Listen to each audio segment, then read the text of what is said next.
agenda item that we have as far as city business, the final approval for 12 Cole Subdivision.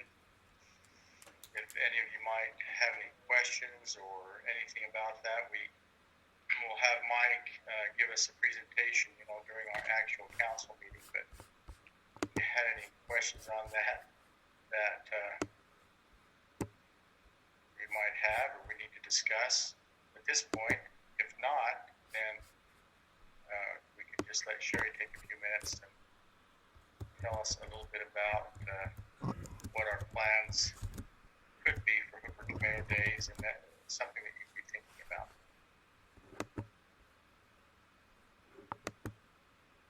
So are there any questions about the Qualcomm subdivision?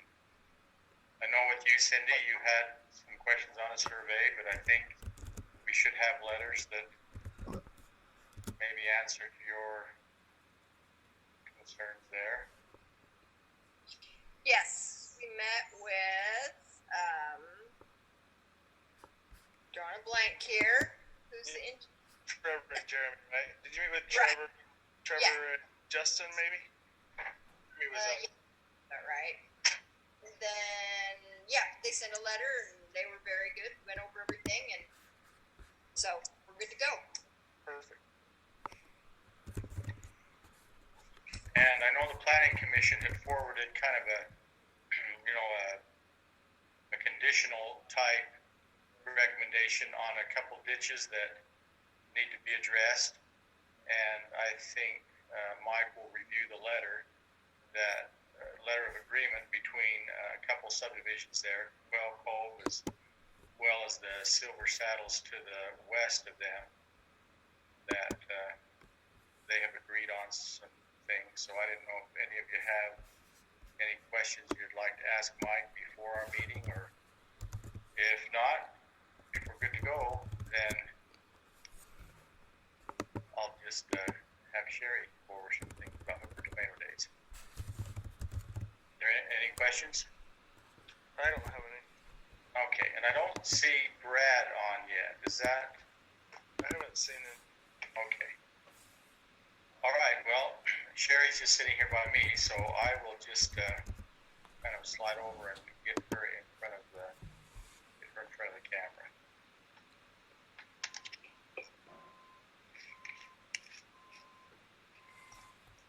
So probably Hooper Tomato Days isn't on your mind every day and night like it is mine. But I just wanted to run past a few things with you. I had a conversation yesterday with Abby Weymouth. She is the director of environmental affairs over at the health department, and she's the one that will be issuing a temporary mass. You have to have a temporary mass gathering permit in order to have more than 1,000 people at our celebration. So when I tell you these things, just keep in mind things change from day to day. So whatever's happening today might not be the same till tomorrow. She told me at this time, the health department is not issuing any temporary mass gathering permits or any temporary food booth permits, which has a big impact on Hooper Tomato Days. With saying that, our celebration isn't until September.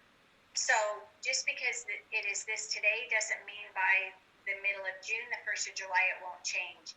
But I just wanted to run a few things past you to get you starting to think of some possibilities of what we could do.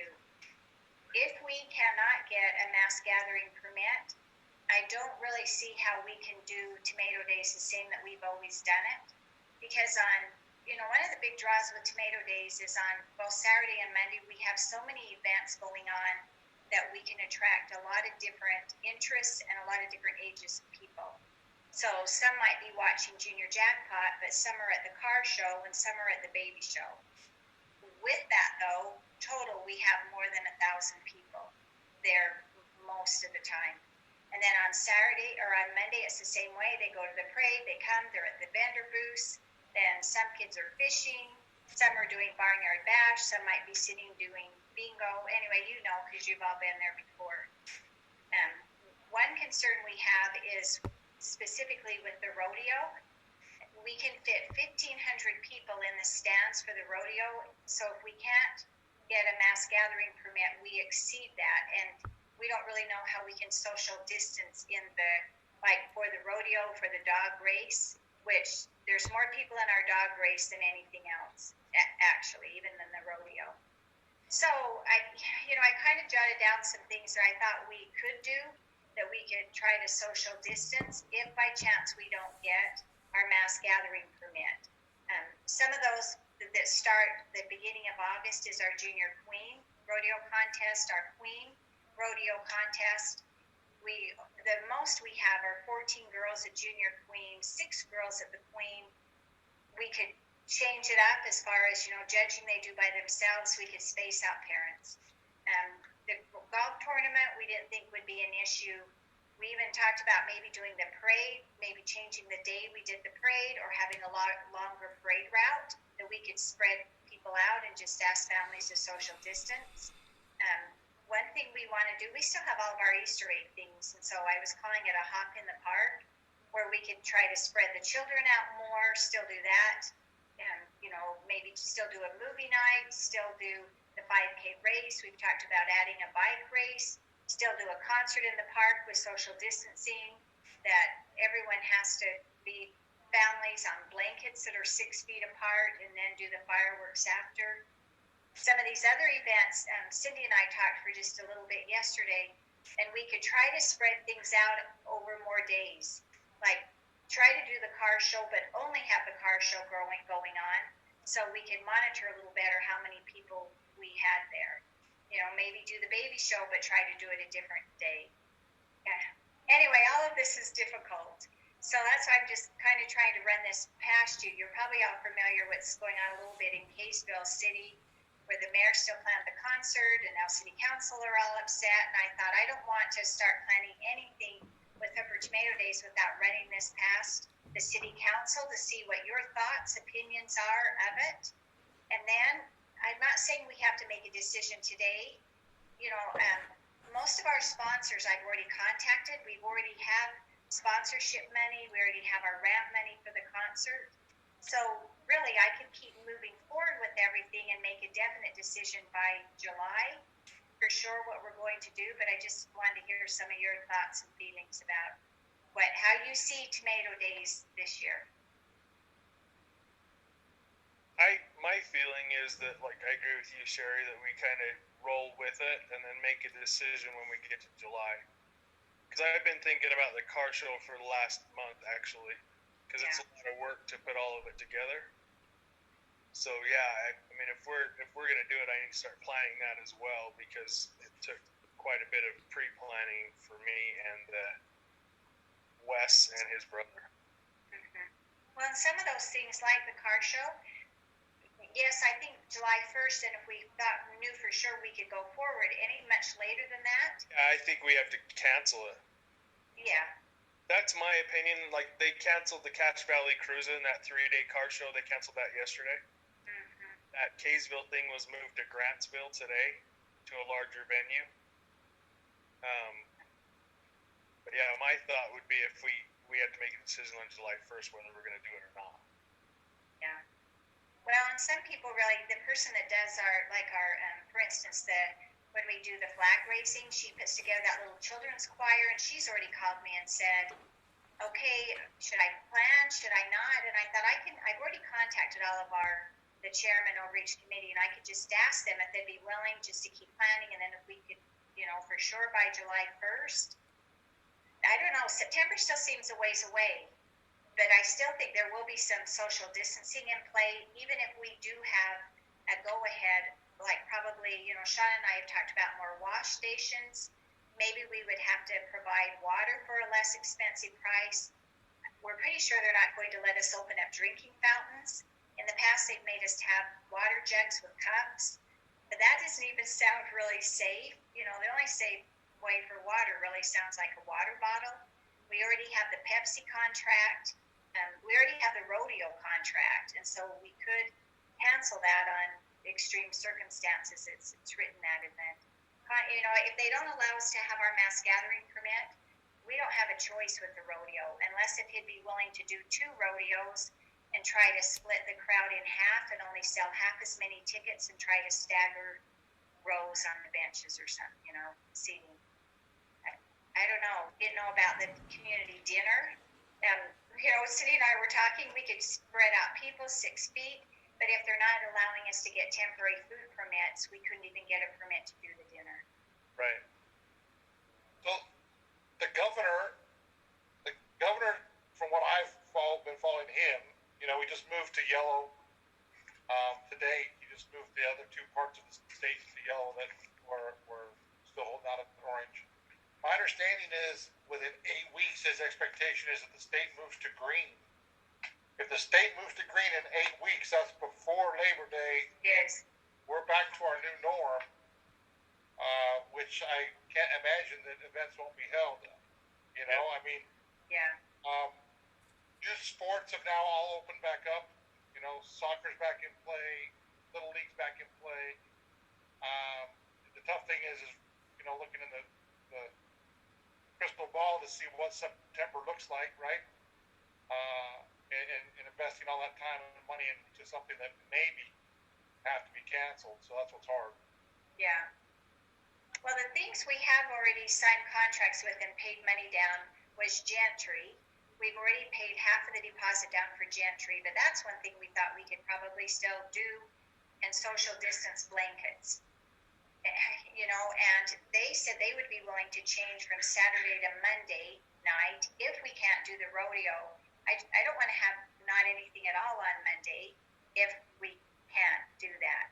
And we've already paid half down for the fireworks. But fireworks can be done because, and we even thought, you know, we could leave the north, where along the fence, the north side and the east side where cars could pull up there, that they could even watch the concert and do fireworks if people didn't feel comfortable social distancing on blankets in the park.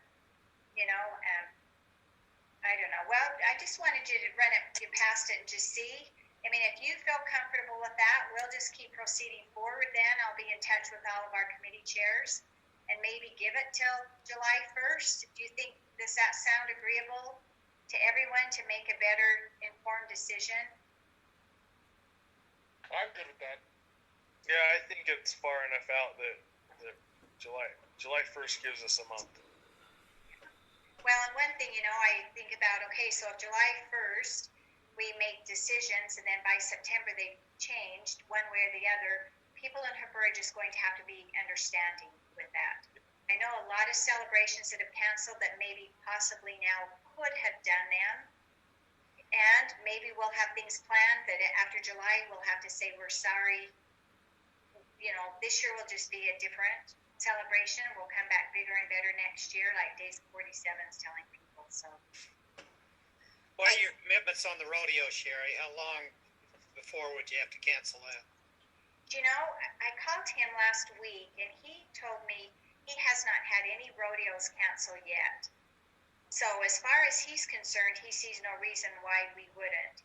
The contract does not give a specific time frame that we have to cancel, but it does say in there if there's like catastrophic reasons, or I can't remember the exact wording, but it makes it sound, but like if we don't have a choice. But I could call him and ask him when his last. They start registering July for the rodeo. No, I'll find that date exactly too. Maybe send me a copy of the contract. Let me take I will. Okay. Yeah, that'd be good. I think some of the things that we talked about that, you know, you talked about making the parade route longer, having more wash stations. I think a lot of those things, regardless of what color we are, we should plan on them anyway. Yeah. You know, as we're moving forward, try to accommodate, you know, more of a sanitary, you know, environment or whatever. I don't know. Yeah. Well, and we actually, with our contract with Pepsi, we have a fairly reasonable rate for our water bottles. We've just always charged $2 a bottle just because it's easier, because pop and water is $2. But that's another thing I thought we could charge less for water this year to make it more accessible to people. You know, I think if we charged $1 a bottle, we still would come out ahead. You know, we don't want to go in the hole, but we still want to make sure we're covering our costs. So, and then most of our sponsors, like I say, we've already received $10,000, $8,000, have it written down, in sponsorship money. So far, we already have $18,125 that we've received for Hereford Tomato Days. So no matter what, I really think I can get commitments and money from sponsors that we still should be able to cover all our costs.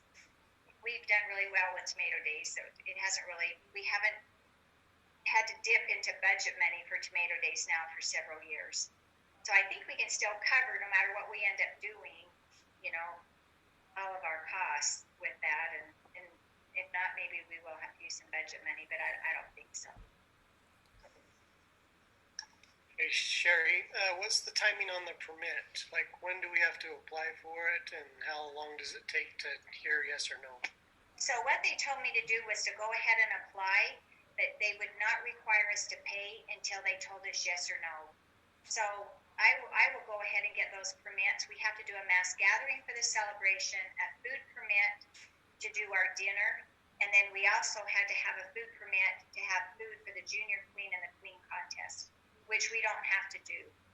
But I thought I would get all of those supplied because then they won't charge us late fees this year. In the past, if you had to have them in 2 weeks prior, or you would get charged a late fee, but they're not going to do that this year because they don't know.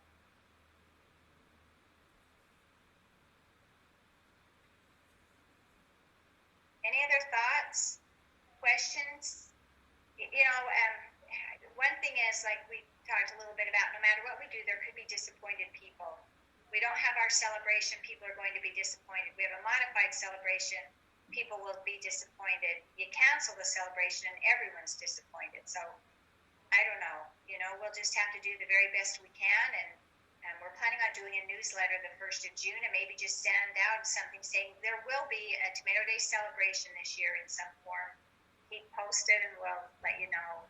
We thought we'd still do t-shirts, hats, because there's people that have already been calling asking when our t-shirts are going on for sale.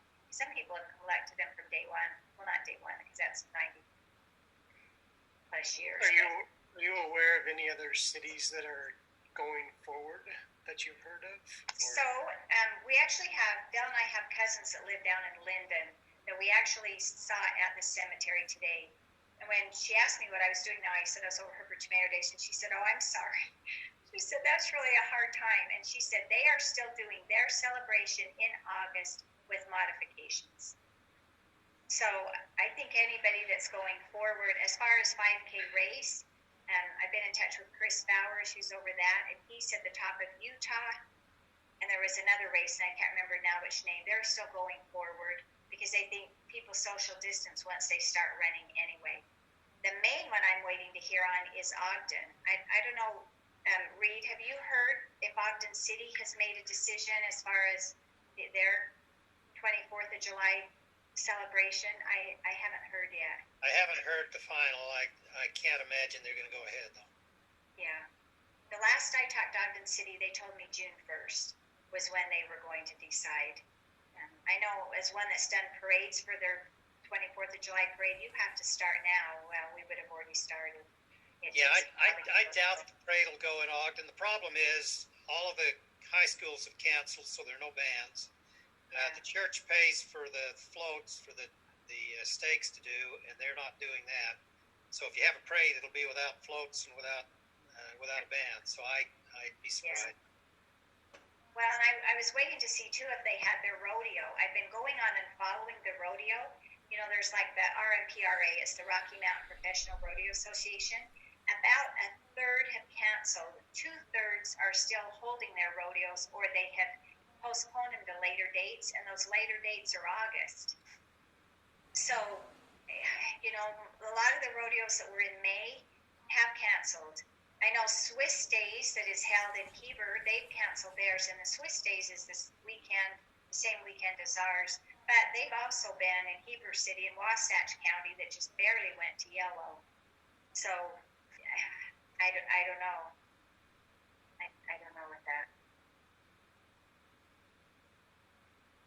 Well, the rodeo's outdoors in Ogden, so they could do it. The problem is if you can't fill the stands, you probably lose money on it, so that'll be a financial issue. Yeah. And that's one thing with our rodeo. Even when we fill the stands, we do not, as far as just ticket wise, we do not break even with our rodeo. But with saying that, we probably have $20,000+ of sponsors, so it easily makes up for the difference. You know, Ram Truck sponsors, Larry H. Miller sponsors. So we really would have a hard time only filling half of our stands. I would just have to really be more vigorous in getting some sponsors to really not go really hard in the hole for our rodeo. And I'm sure that's the same with Ogden.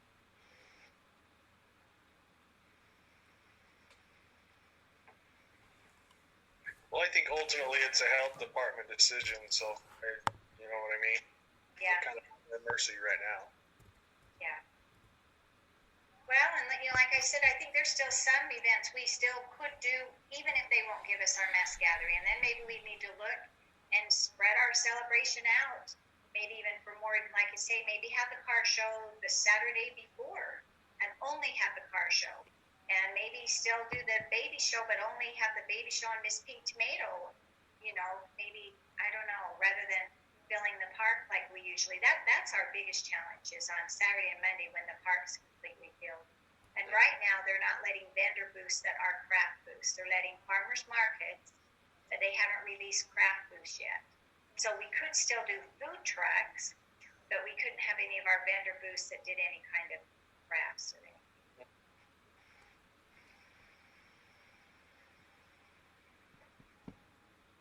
Well, if everybody's okay with what we're thinking, then we'll just keep planning forward, and then by July 1st, I mean, I think that is the very latest we could make a decision one way or the other, and that's It'd be scrambling.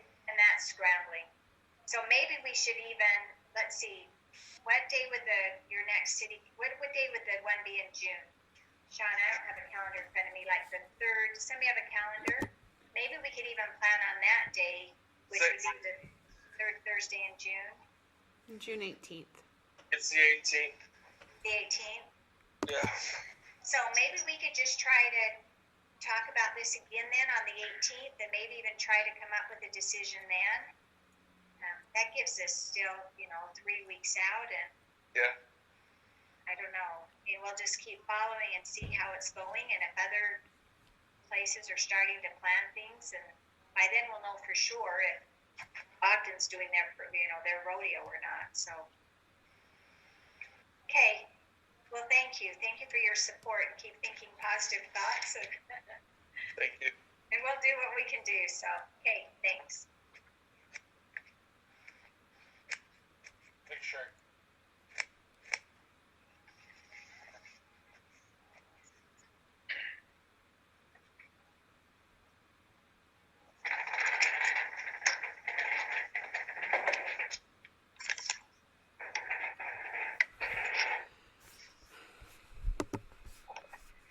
Last Friday, we had a Zoom meeting with the mayors and the commissioners, and they also had the director of the Weaver Morgan Health Department there.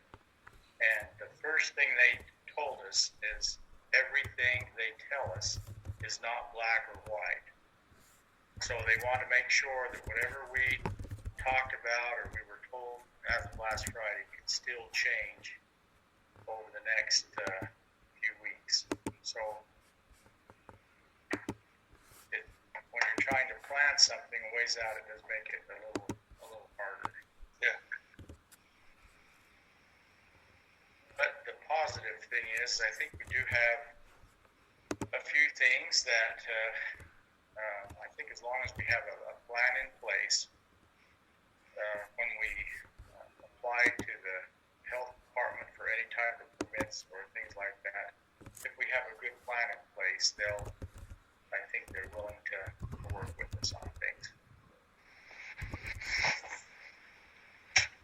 We have just a few minutes before our meeting actually starts.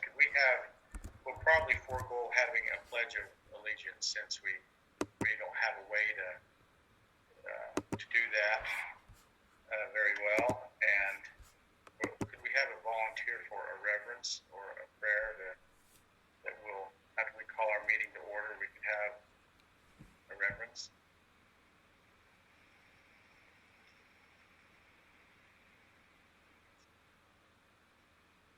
thank you, Ryan. I'll do it. Okay, thank you.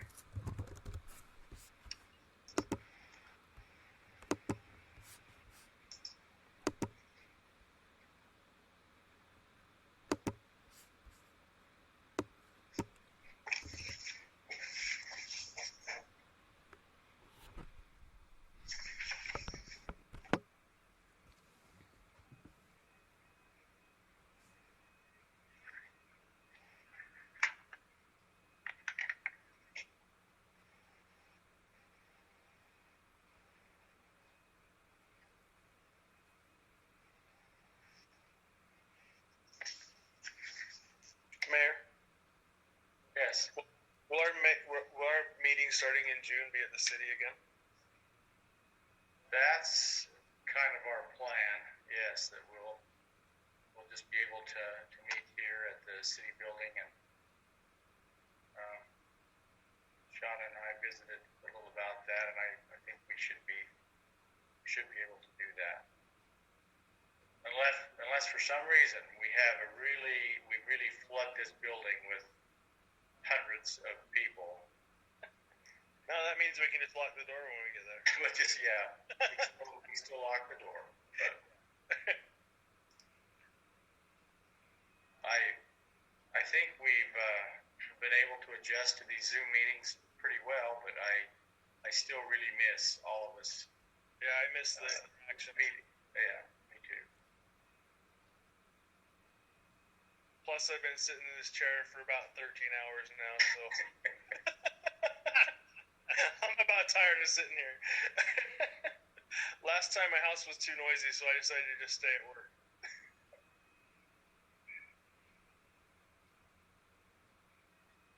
Let's see, Shauna, have you heard from Brad, Councilman Osler, whether I don't see that he's on here. Is that? I haven't Is that heard. right, Mike? I haven't heard from him, but I don't see him on here either. Okay. There's nobody waiting to sign in at this time. I didn't quite hear you. What was that? There's nobody waiting to sign in. Everybody that has logged in is showing on the screen. Oh, okay.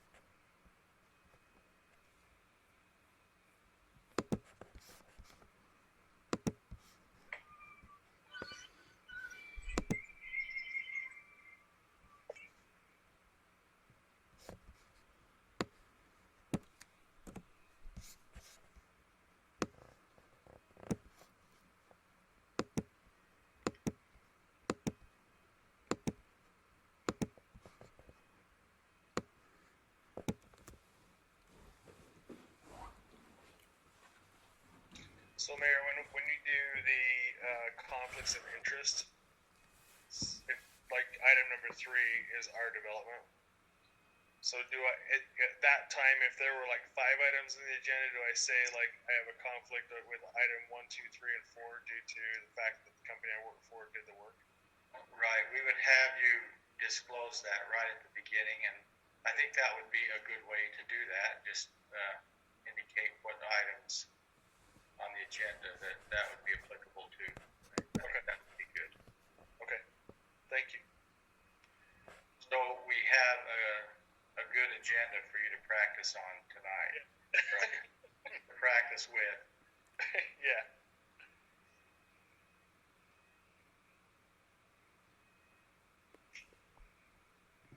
Mike, since we have just a minute or two. I guess everyone was notified about the Fremont Island change of plans. I think Yeah, it conflicted with a few people's kids graduating. Right. I saw that. So that was one thing, again, that just kind of came up at the last moment, which is really good for these kids. Like your daughter, it was nice that they're now going to have some type of graduation. Yeah.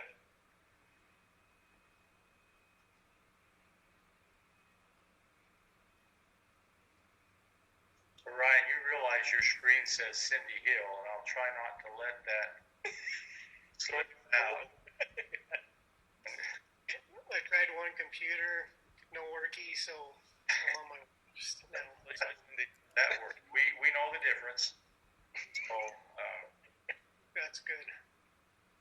I would hope so, right? I should have put my blonde wig on.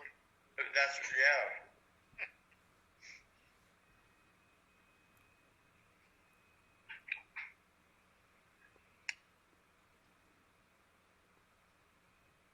Looks like it's 7. Okay, I have 7 o'clock, so we welcome everyone here to the Hooper City Council meeting for Thursday, May 21st, 2020. Prior to this meeting, we had a work meeting that started at 6:30, and of course, we've had probably several people that have, will be able to tune in and listen, or did tune in and listen to that, or that will be available at a later date to everyone. This time we will have Councilman Hill. If you would provide a reverence for us, we would appreciate that. Our Heavenly Father, we're thankful to be gathered together as Hooper City Council and staff, and we're thankful for the opportunity we have to meet. Grateful for our great city which we live in, thankful for the nation we live in and the freedoms it provides us. Father, we ask at this time to bless this nation and our community, that the pandemic will lessen, that the trials that have come upon our great community and our nation will subside, and that things will return to a place where we can all gather once again and enjoy one another's company. We ask Thee to bless those who are in harm's way, that as they battle this pandemic, that they will be blessed and watched over and taken care of in any way they can be. We ask Thee, as we talk about our city business tonight, that we can do so in a civil manner and accomplish the things which we need to take care of. We ask a blessing upon our community and our nation and those who lead us and guide us. And these things we say in the name of Jesus Christ. Amen. Thank you very much. Okay, next, as we stated in other meetings, we begin by stating if there are any conflicts of interest that any members of the council might have with any items on the agenda. So at this time, we'll have anyone disclose any conflict they may have with an item on the agenda. So I do have a conflict with item number 3, the final approval of Qualcomm Subdivision. It's a development of the company that I work for. They did the engineering and planning. Okay. Thank you, Councilman Cave. So at this time, we'll just mention as that vote takes place, you'll not be able to vote on that. Correct. Okay. Next on the agenda is the approval of the minutes for May 7th, 2020. If each of you have a draft copy of that and have been able to review it, have you seen anything that needed corrected or amended? If not, we would entertain a motion to approve those minutes.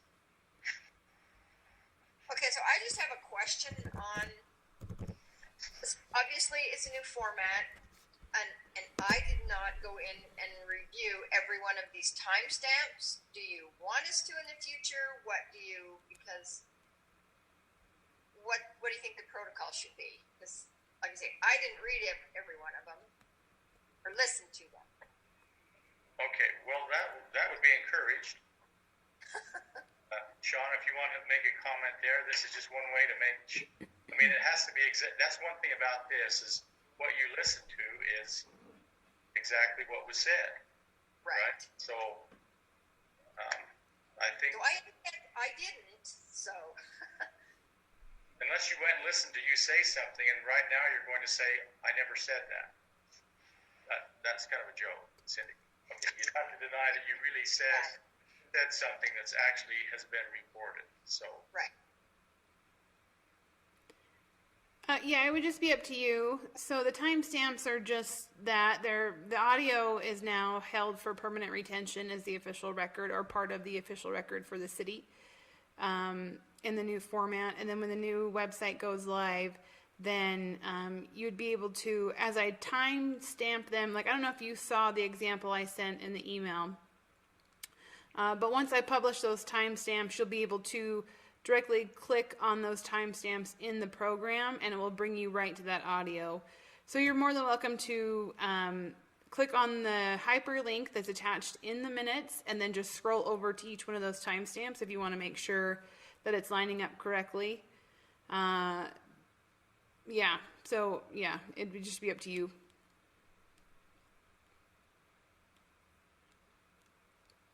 Okay, are there any other questions or comments on the minutes? And if not, we will entertain a motion for approval of those.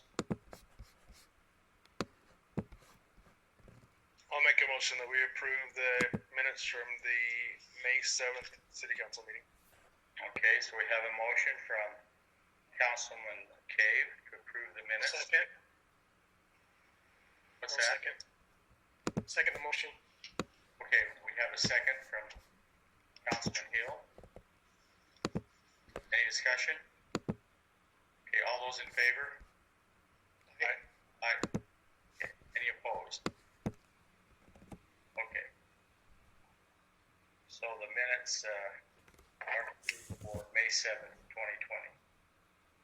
Next on the agenda, we've invited our Public Works Director, Jared Hancock, to just take a few minutes and maybe review a few of the things that have been going on in the Public Works Department within the city. So Jared, we'll turn some time over to you. Okay, I've prepared a little report from Public Works just to kind of inform you on what we've been working on and some of our future plans that we plan on working on here shortly. I just kind of laid it out department-wise, but I say that as the department kind of consists of one person generally, so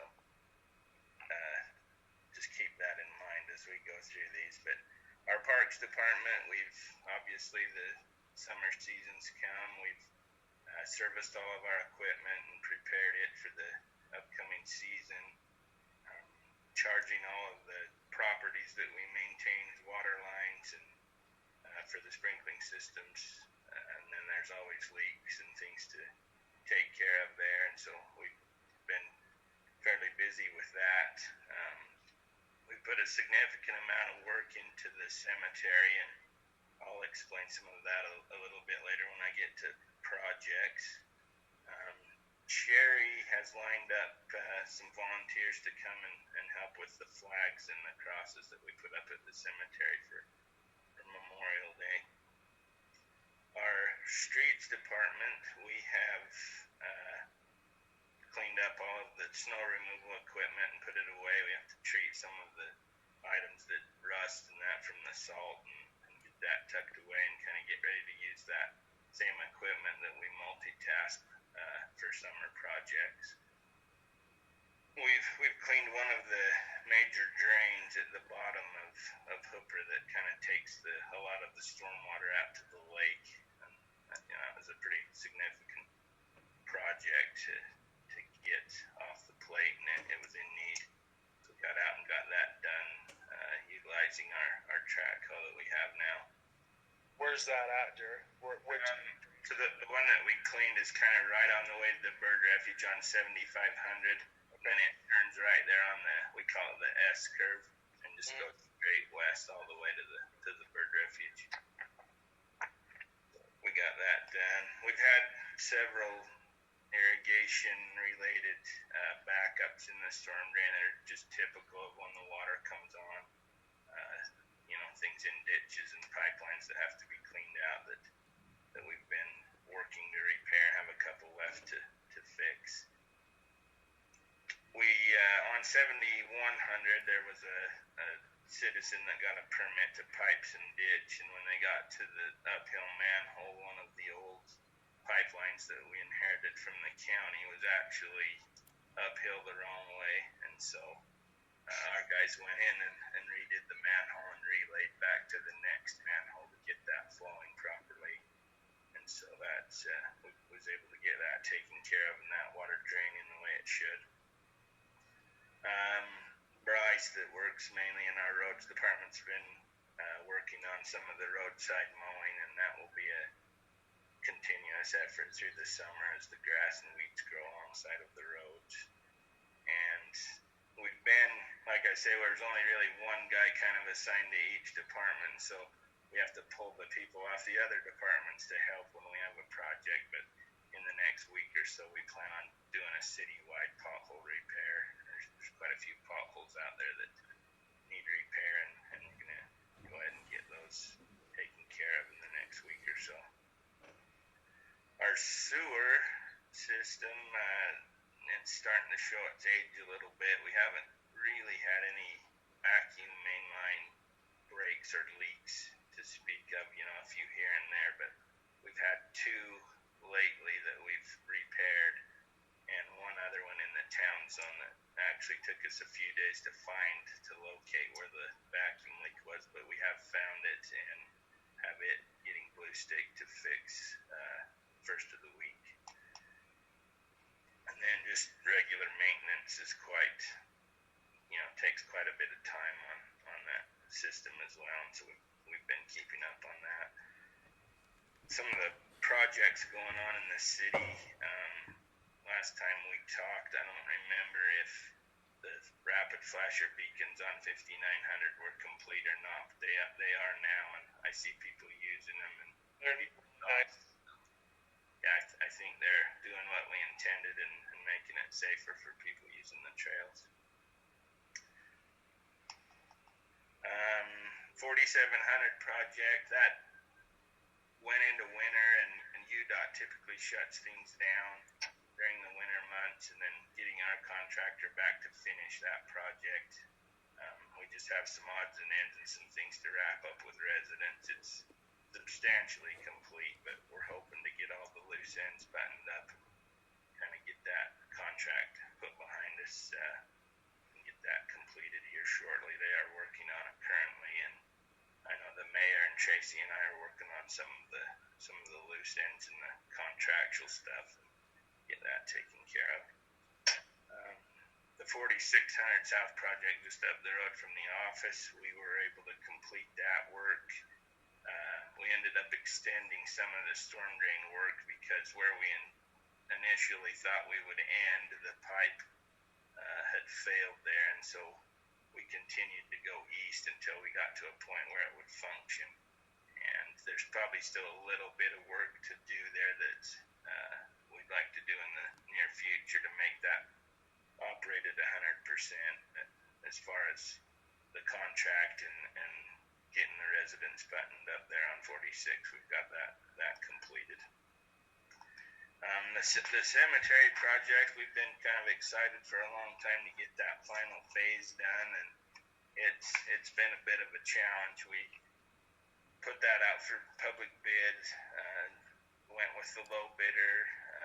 You guys awarded that contract, and they started in March, and we just had some real performance issues with that contractor, and we finally got to the point that we had to terminate that contract and move to the second low bidder contractor to complete that work.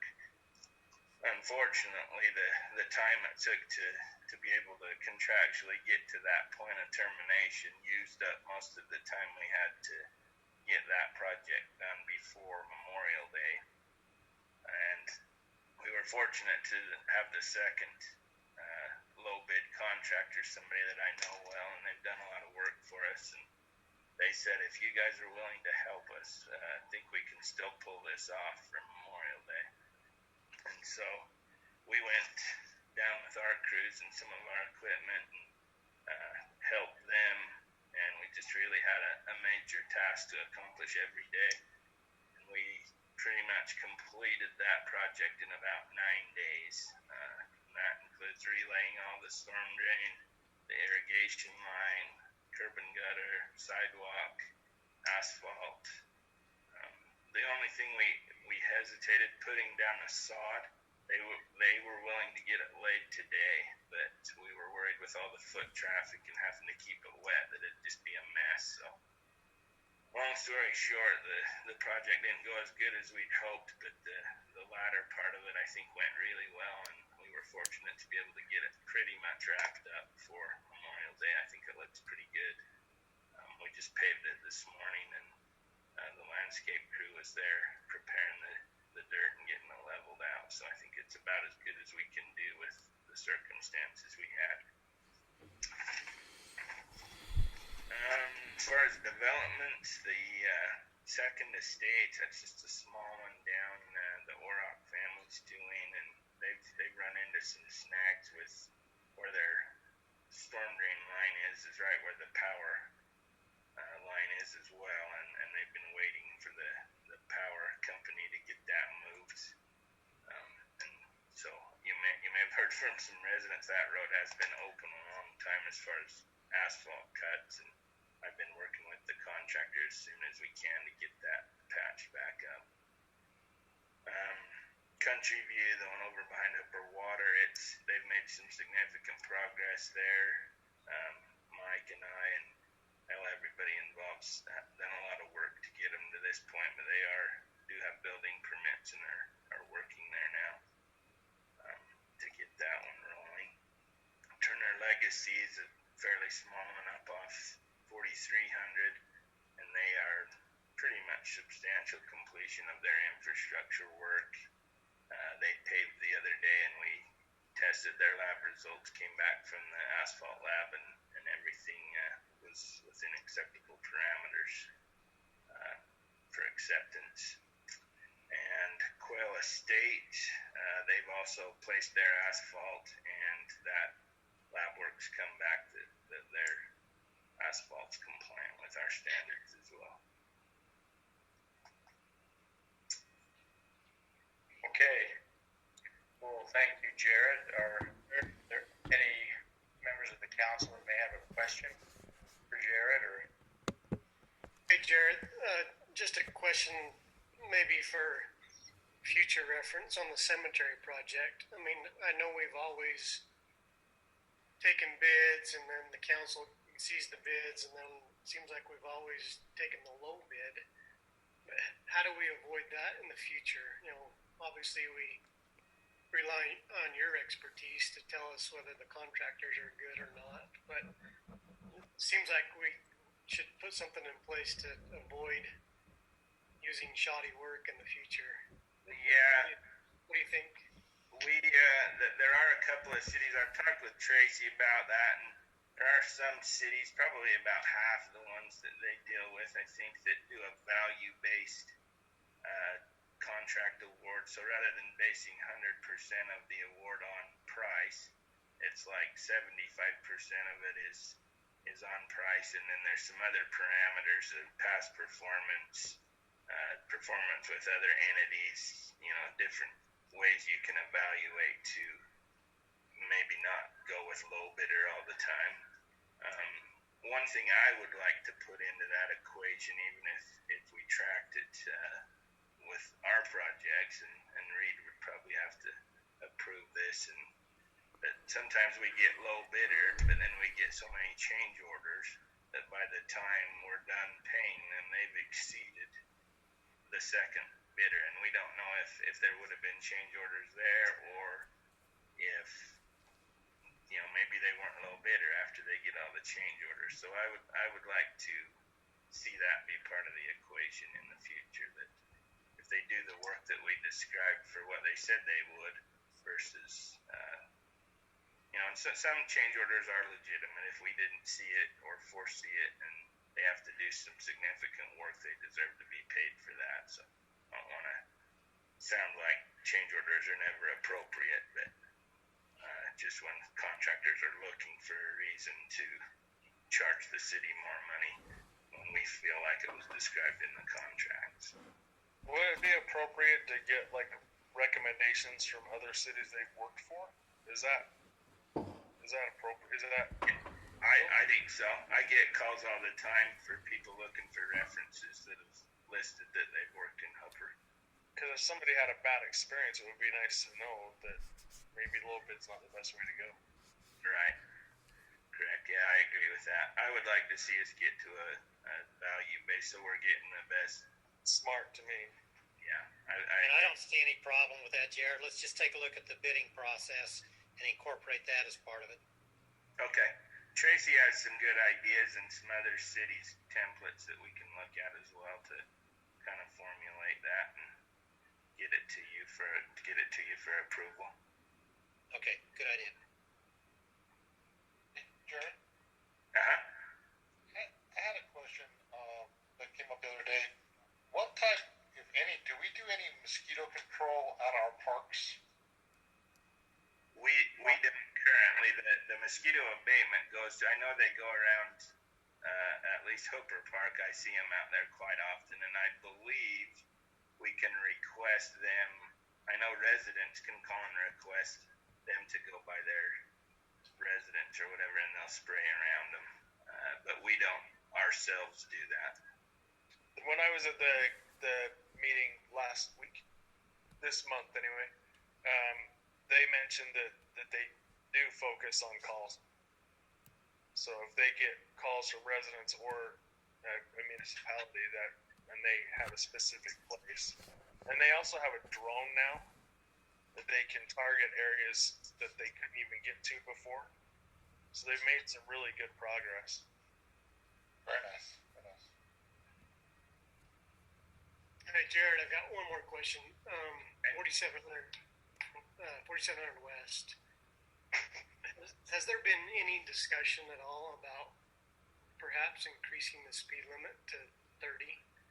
I mean, a lot of our residential streets are a lot narrower than 4700 West, and they're already 30 miles an hour, and we've got almost a freeway going on 4700 West, and 25 just seems really slow for that road. What's the discussion about that? Anything at all? I haven't had too much conversation. I know Tracy's looked at some different, complaints in the past about, and if you do the traffic study that we're supposed to do, it typically goes the opposite way that the people are asking for. So, but I can have him take a look at that if you'd like. Yeah, I think it'd at least figure out, what the process is if we do want to increase it. Okay. Yeah. I think it might make sense too. I think West Haven has a project approved to continue the improvements all the way to 4,000. So when that happens, that will be a pretty major thoroughfare through there. I think the only other street in Hooper that's 25 is 4825 South, if I remember right. But everything else is either 30 or thereabouts. But correct me if I'm wrong. I don't know, but it just seems really, really slow, and there's always sheriffs handing out tickets left and right. I mean, that's great. We've got enforcement. I almost think we're punishing people a little bit for going just a tad too slow, maybe. I don't know. That's just my thought. I agree with you, Ryan. We could possibly take the traffic trailer up there too and just see what we're seeing up there as far as speeds. Because Chris can probably tell you that a lot of I didn't really realize until working here the speed limits typically are set by when people feel comfortable driving, and they have a term for it, the 80th percentile of traffic. What people drive and how comfortable they feel driving there, but. Yeah, we can look at it. Use the trailer, get some data, maybe that'd be a good idea. Yeah, let's do that, and then I'll talk with Tracy, and we'll get back with you, and I'll make a note here. Okay, thanks, sir. You bet, thank you. I wonder what the speed limit is going going north into west. Do they increase it? I don't think so. I think over there they have that little kind of an S curve. Area where it's tight. Yeah. The residents. Yeah, I think that's what it is over there.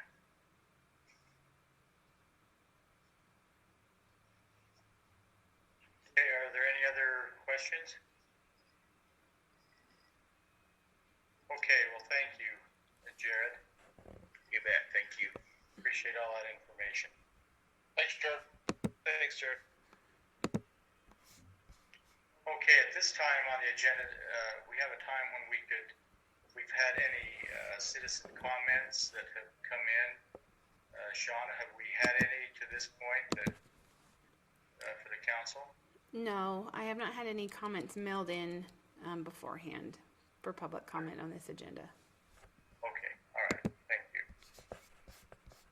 Okay, so our next item of city business is final approval of the Quail Cove subdivision, which consists of 9 lots on 3750 South and 5250 West. This is on about 5.7 acres. So Mike, would you give the presentation for us on this subdivision? I will. So this is the final approval for the Quail Cove subdivision. It's 9 lots on 5.7 acres in the R2 zone. The R2 zone is a residential minimum 20,000 square foot lot zone.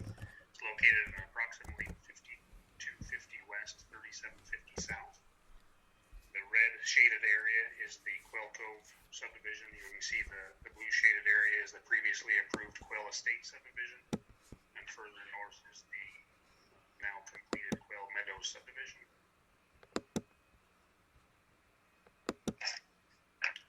This is the proposed plat showing the layout of the lots. All of the lots meet the minimum standards as far as frontage and lot size for our R2 zone.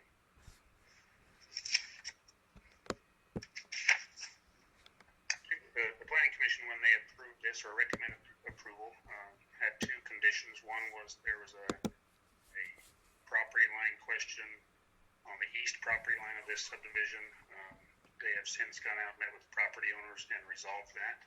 They provided us with letters confirming that. The other condition was that the developers of the Quail Cove subdivision work with the developers of the Silver Saddle subdivision, which is to the west. Quail Cove subdivision is responsible for putting in a land use separation fence, and the Silver Saddle subdivision is responsible for piping a ditch that is at least partially underneath the fence location. So they've provided us a letter just indicating they will work together, and timing and understanding that building permits cannot be issued until that separation fence is installed. Key issues from the Public Works and Engineering memo, all of the issues I should say have been addressed. Final approval letters have been provided by Taylor West Weaver Water District, Hooper Irrigation Company, and all other required approval letters were provided during the preliminary plat phase. Like I said, the Planning Commission voted unanimously to recommend approval. The city staff is also recommending final approval for the Quail Cove subdivision. And that is it. Okay, well, thank you, Mike. Okay, council, do you have any discussion on this? Or if not, we would entertain a motion. And in that motion ought to probably include those 2 conditions that have been satisfied with letters.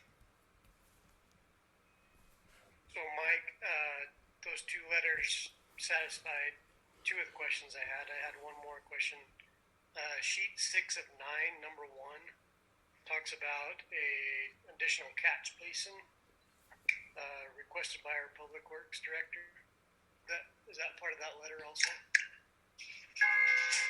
That was a part of the latest revised plan, so they did address that with the latest review from Jared and Tracy. Okay, thank you.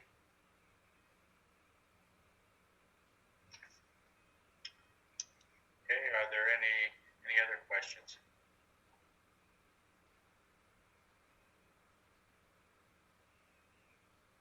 Okay, at this point then we'll entertain a motion.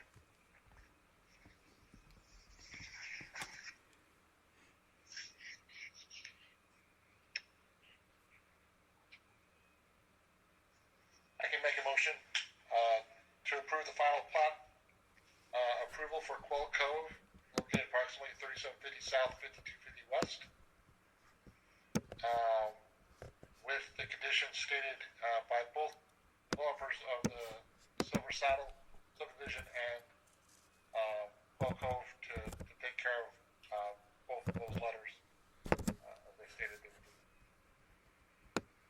Okay. We have a motion from Councilman Paulson. Do we have any other discussion? We have a second. I'll second the motion. Okay, we have a second from Councilman Hill. All those in favor? Aye. Aye. Aye. Okay, are there any opposed? Okay, that final approval passes. Okay, at this time, we'll just ask again if there's been any citizens' comments that have been sent in during the course of our meeting or anything like that, Shauna? As of now, I don't have any new or updated public comment for this meeting. Okay. All right. Well, with that, we'll entertain a motion for adjournment since we've covered everything on the agenda. I'll make a motion to adjourn. Okay, we have a motion to adjourn. Do we have a second? I'll second it. We have a second. All those in favor? Aye. Aye. Any opposed?